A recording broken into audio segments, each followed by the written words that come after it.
Hello everyone. आज चाहिँ हामी राष्ट्रिय तथ्याङ्क कार्यालयमा गणक र सुपरिवेक्षक पदमा जति पनि साथीहरूले आवेदन दिनुभएको थियो त्यसको चाहिँ सर्टलिस्टको रिजल्ट कहिलेसम्म आउँछ भन्ने बारेमा जानकारी गराउँदैछौँ। हामीले चाहिँ जानकारी भएअनुसार यसको चाहिँ सर्टलिस्टको नतिजा चैत्रको पहिलो वा दोस्रो हप्ताभित्र प्रकाशित हुने निश्चित भएको छ।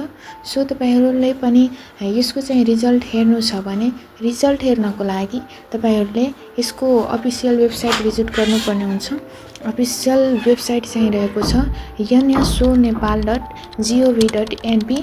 यो चाहिँ वेबसाइटमा गएर आफ्नो रिजल्ट हेर्न सक्नुहुन्छ सर्टलिस्ट प्रकाशित भएपछि।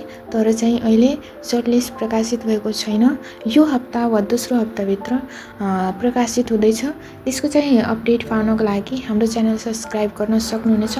रिजल्ट आएपछि हामी यो च्यानल मार्फत तपाईहरूलाई जानकारी पनि गराउनेछौँ।